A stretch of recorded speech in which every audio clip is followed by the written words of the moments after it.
This is How to Interview Successfully, a presentation by HVAF Employment Services. Today you will learn not only how to interview, but you will learn how to dress, how to answer questions, and other tips and tricks to successfully interview.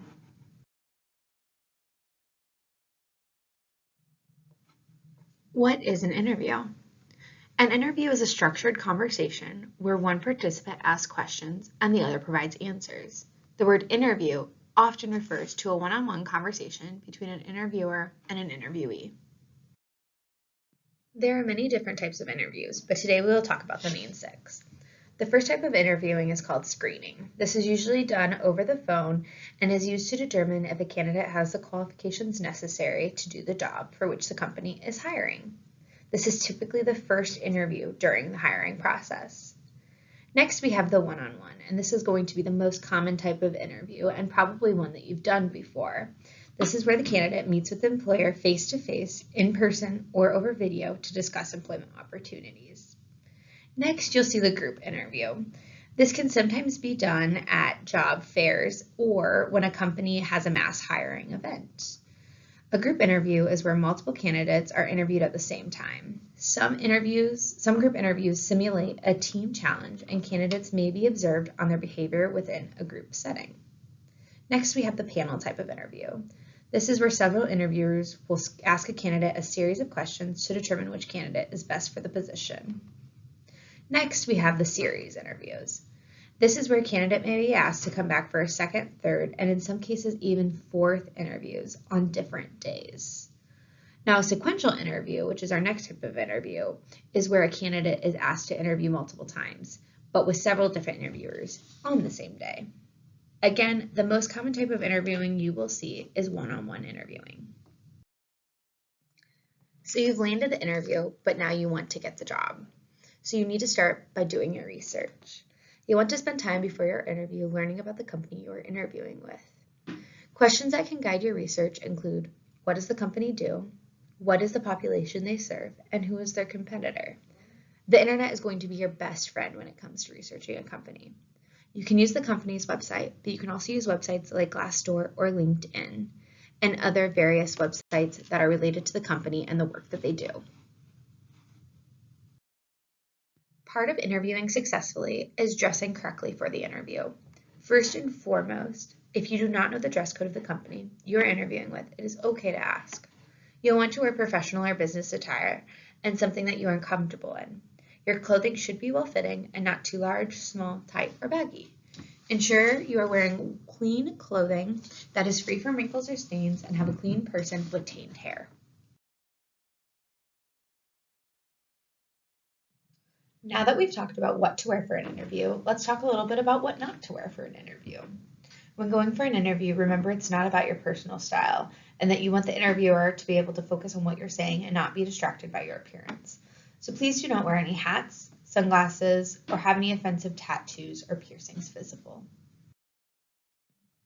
Having proper personal hygiene is a huge part of interviewing successfully and does affect the first impression that you give your interviewer. Always make sure that you are clean and well-groomed before an interview. A person with facial hair should be clean-shaven or have their facial hair freshly groomed. Make sure to brush your teeth and have good breath. It is important not to chew gum during an interview. Make sure to have clean hands and clean under your nails. If a person is wearing nail polish, it should be free of chips. Try not to smoke before an interview as the odor may be offensive to others. Wear minimal perfume or clothing as some people are sensitive or allergic to certain smells. And if you need personal hygiene items, please let your case manager or employment specialist know so that we can help you obtain those items. Here you can see an example of what a masculine presenting person can wear for an interview. For business casual, they can wear a long sleeve button-down shirt, a belt that matches the dress shoes that they're wearing, and slacks. On the business professional side, they'll wear a suit, a tie, shoes that match the belt color, and socks. The hair is also clean and neat, and the facial hair is neatly trimmed. Here is an example of what a feminine presenting person can wear for an interview. On the business casual side, we have a shirt with a conservative neckline, makeup that is natural and conservative, a skirt that is knee length or longer, You can have some accessories, add nail polish, but you should not have more than 5 accessories. And your shoes should be closed-toed shoes with heels under 2 inches.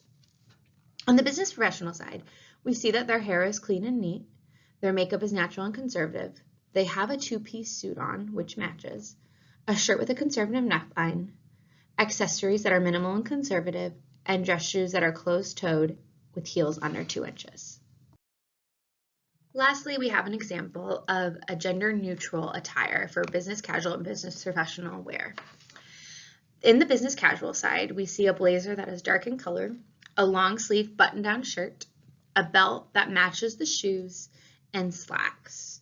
On the business professional side, we see hair that is clean and neat, makeup that is natural and conservative if the person decides to wear makeup, a dress shirt that is ironed and in light colors, a suit that is 2-piece with minimal accessories, and shoes that are polished and match the belt. Where to find your interview clothing when you need it. HBF Clothing Closet has slacks, dress shirts, sports jackets, ties, and other interview-appropriate clothing for men and women. If you are a woman, your employment specialist can help you with a referral to Dress for Success here in Indianapolis. Goodwill or a thrift shop are also always low-cost options for getting interview attire. Here are some things you'll want to ensure you do on the day of your interview. First and foremost, silence your cell phone. You do not want your cell phone going off in the middle of an interview and distracting you or the interviewer. Be sure to bring extra copies of your resume. Have a list of 3 solid professional references to provide to your employer upon request. Remember that your employment specialist can serve as a reference. Bring in pen or paper to take notes. Have questions prepared for your interviewer. Leave an extra 15 minutes early and plan to arrive 10 to 15 minutes early, but do not arrive any more than 15 minutes early. Arriving early will allow you time to collect yourself and prepare for the interview. Save your interviewer's name and number in your phone prior to leaving for the interview. And if you are going to be late and it is out of your control, please call your interviewer and let them know as soon as possible. Here's what to do and what not to do when you are running late for an interview. An applicant should call the employer as soon as they know that they will be late and give a legitimate excuse. A legitimate excuse includes running late due to an accident or medical emergency or something along those lines. Make sure the interviewer knows that you are serious about the job and you are doing everything you can to get to the interview. Do not use an excuse that won't look good to an employer or that makes you look irresponsible. Avoid making excuses like you woke up late, you drove to the wrong location, or the weather is not ideal. It is important to respect your interviewer and acknowledge that their time is valuable and you understand if the interview needs to be rescheduled. First impressions are everything. It's what your interviewer is going to remember you by. So be sure to make eye contact, show confidence and poise, maintain good posture and body language, be aware of vocal tone and volume, and use a firm handshake. You will never get a second chance to make a first impression, so make your first impression the best it can be. Here are things you do not want to do while interviewing. Do not be on your phone. Do not interrupt your interviewer when they are speaking. Do not overshare information, especially personal information. Do not speak poorly of previous employers. Do not treat the interview as a conversation with a friend. This is a meeting to find out if you are a good fit for a position, not to make new friends. Remember to be professional. Do not have an attitude or be overly cocky, and do not appear desperate. Body language often speaks louder than words, and you want to ensure that you have appropriate and professional body language. So you want to ensure that you do not have bad posture. Leaning back is considered lazy or arrogant. Leaning forward is considered aggressive, and slouching is considered lazy. Do not break eye contact. It's important to maintain good eye contact throughout the interview. Breaking eye contact makes it look as though you are not paying any attention. Chomping and pointing. Never make chopping or pointing motions during an interview. It puts space between you and the interviewer and makes you look aggressive. Crossing your arms can make you look like you are being defensive. And excessive nodding can make you look like you agree with everything, regardless of what is being said. You don't want to look like a bobblehead. It's okay to nod once in a while, but not continually. You'll want to ensure that you are not fidgeting. Make sure you have good posture and do not move around too much. This can be very distracting to an interviewer. Do not put your hands behind your back. This makes you look unapproachable. Hands should be naturally at your sides while you are standing and in your lap when you are sitting. Don't have mismatched expressions. Make sure that your facial expressions match what you are saying. If not, you will be sending the wrong message. Do not have shifty eyes. Employers may think you are lying or lack confidence if you're looking everywhere but at them when answering their questions. And do not stare. Good eye contact is very important, but do not zone out or stare down the interviewer. This can make things very uncomfortable. When we talk about the body language that we want to avoid during an interview, we also want to talk about our nervous habits so that we can be mindful of them. It's important to be in control of your body during an interview and avoid any of the nervous habits if you can. Examples of nervous habits can be nail biting, biting your lip, playing with your hair, tapping or clicking a pen, tapping your foot or fingers, rocking back and forth, talking too much with your hands, talking too quietly, or even snapping your gum. Now that we've gone over some things that you should not do during an interview, let's go over some things that you should do during an interview, and that includes active listening. Active listening involves listening with all senses, as well as giving full attention to the speaker.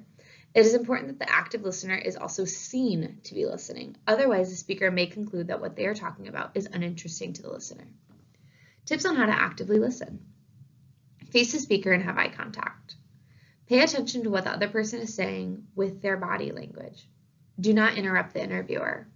Listen without judging or jumping to conclusions.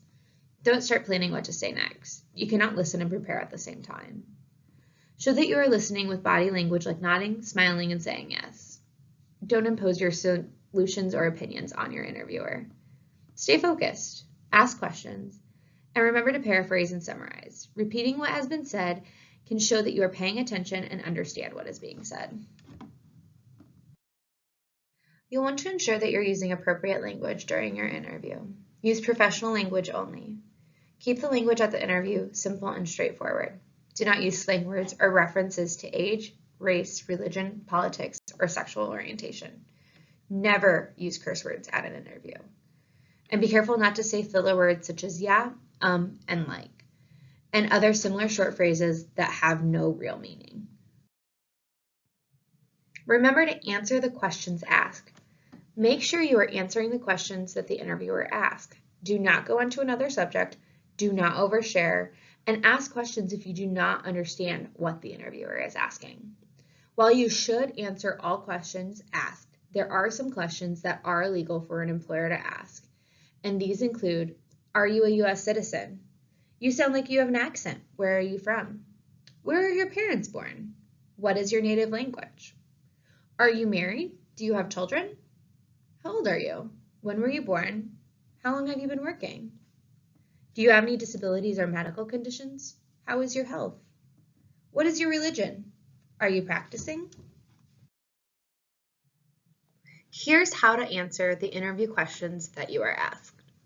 Listen carefully. Ask questions if you do not understand what the interviewer is asking. Make sure you're answering the question that the interviewer asks. Take time with your answers. Respond positively. Focus answers on the needs of the employer. Give examples and provide details. Tell stories that illustrate your achievements. Do not go on to another subject. Do not overshare.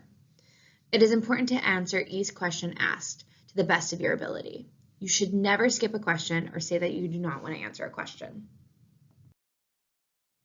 So we've talked about answering questions and how to properly answer questions during an interview. But let's talk about how to give examples when answering questions. So you'll want to prepare stories before your interview. Employers want to know specifics. This can include preparing for the question, tell me about a time when you worked well on a team. Tell me about a time that you had a problem and explains the steps you took to solve it. Tell me about a time when you had a difficult customer or a time where you did not get along with your boss. Employers may not choose you for the position if you cannot give detailed examples. Your past behavior can indicate your future performance. Employers want to know how you handle different situations and if it is in line with their company values. Here are some examples of most asked interview questions. Can you tell me about yourself and your background? What are your strengths? What is a weakness of yours? What do you know about this company? Why do you want to work here? Why did you leave your last position, or why do you want to leave your current company? What can you offer us that other candidates cannot? Where do you see yourself in 5 years? What qualifications do you have that would make you successful in your role? How do you handle stress and pressure? Can you tell me about a time when you handled a difficult situation and the outcome? At the end of an interviewer may ask if you have any questions for them, and it is important to have questions prepared to ask an interviewer, as it can show you are interested in the position and that you are engaged in the interview. Examples of questions that you can ask the interviewer: are there opportunities for advancement in this role or company? Do you offer benefits? What will the day-to-day task and schedule of this role look like? What does communication between the team look like?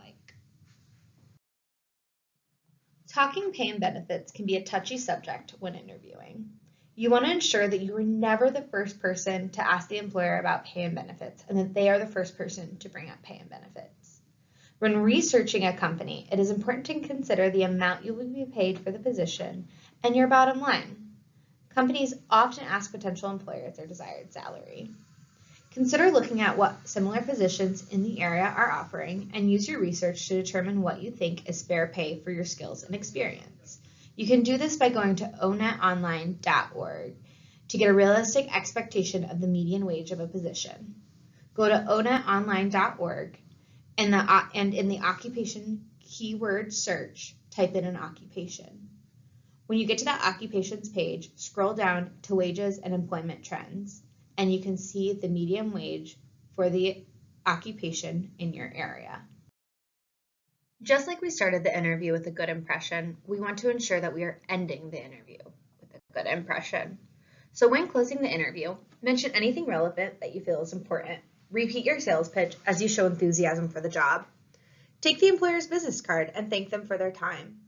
And ask what the next step is regarding the hiring process and when you should hear back.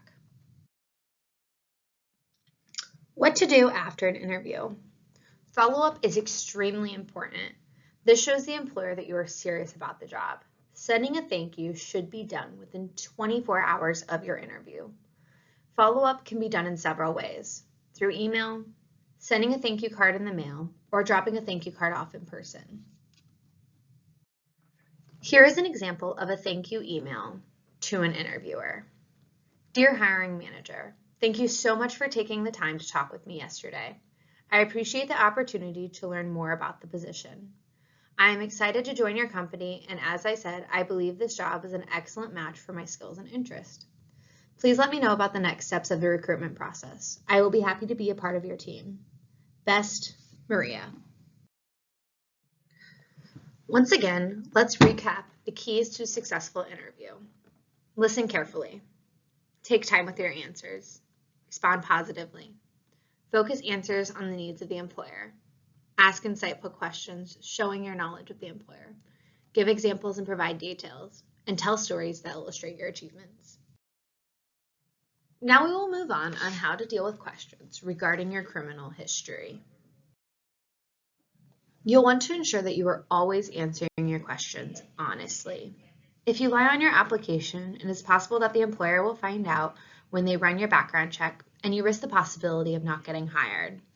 And if you are already hired for the job, there's a possibility that they could fire you if they find out you lied about your criminal history. It's important to welcome the questions. Employers are allowed to ask about your criminal history. So before the interview, make sure that you look over your current or previous charges and determine the best, honest, straightforward answers. This is your opportunity to explain the situation in person and turn a negative into a positive. Make sure that you do not shy away from the questions. Make eye contact and be careful of your body language. You do not want to appear like you are avoiding the questions. Use time to your advantage. Be mindful of how you refer to the past. Almost roughly 10 years ago sounds longer than in 2012.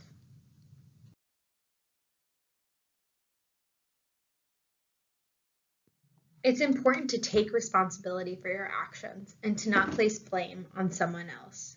Take ownership and admit your part in making the mistake that resulted in criminal charges.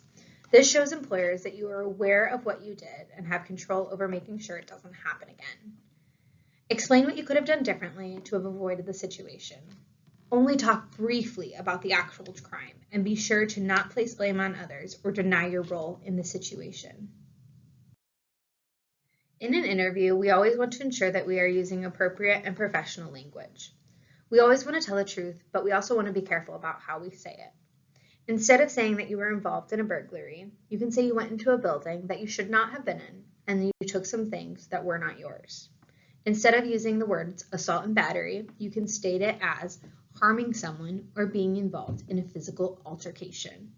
And instead of using prison time, you can state that as paying your debt to society.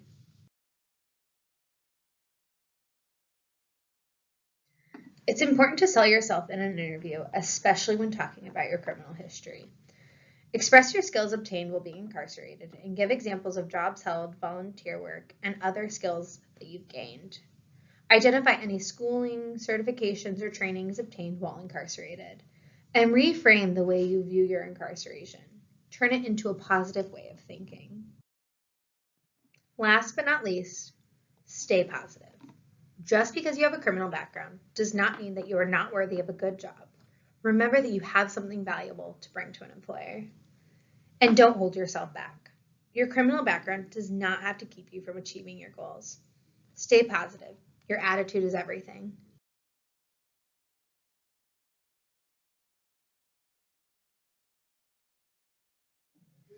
Thank you for taking time to watch this presentation. If you're a veteran living in the Indianapolis, Indiana area and are needing assistance with employment services, contact us at HVAF. We are at 964 North Pennsylvania Street, Indianapolis, Indiana 46204, and our telephone number is 317-951-0688. Here is more information on the HVAF Food and Clothing Pantry. All veterans in need of food, clothing, and hygiene items are welcome to use our pantry that is located at 964 North Pennsylvania Street in Indianapolis, Indiana. You'll want to use the main entrance off of 10th Street. Our hours are Tuesdays and Thursdays, 11:30 a.m. to 2:30 p.m.